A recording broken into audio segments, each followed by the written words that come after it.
I think there may be something living in there. I think there may be something alive. What do you mean, a rat? It's possible. It's possible. Oh, Christ almighty. Sinew and nicotine base. Keep back, keep back. Bruce Robinson's film Withnail and I is an exploration of the aesthetics of awfulness. It takes place in 1969 in Britain, and it's a fairly brutal corrective to the mythology of the 60s. London is a country coming down from its trip. We are 91 days from the end of this decade, and there's gonna be a lot of refugees. It's about two friends who spend most of their time drinking, taking drugs, bickering, and generally failing at everything they do. We can't go on like this. I'm a trained actor reduced to the status of a bum. To break the monotony of their lives in London, they take a trip to the countryside, where almost nothing changes. This place is uninhabitable. Give it a chance. It's got to warm up. Warm up.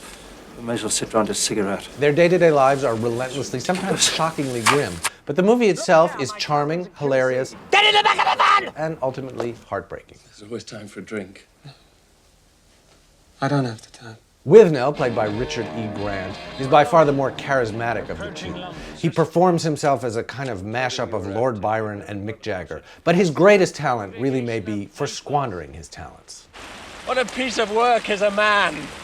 How noble in reason, how infinite in faculties, how like an angel in apprehension, how like a god! His friend, whose name we never hear, so we'll call him I, is played by Paul McGann. He's more anxious than Withnail, somewhat more responsible, and serves basically as Withnail's audience, his errand boy, and his victim.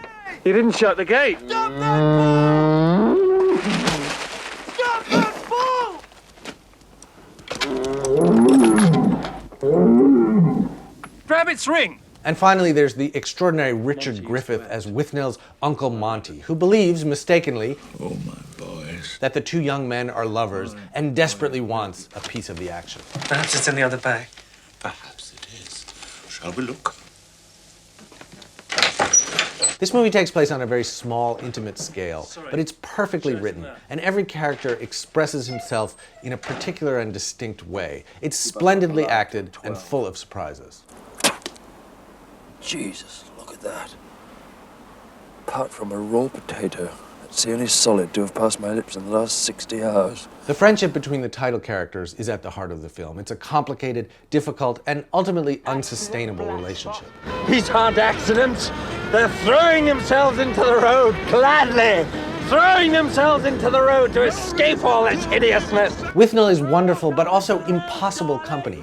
And in a way, he is the movie's central work of art and idea of what an artistic life is. Awful to contemplate and beautiful to behold.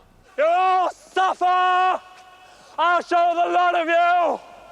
I'm gonna be a star!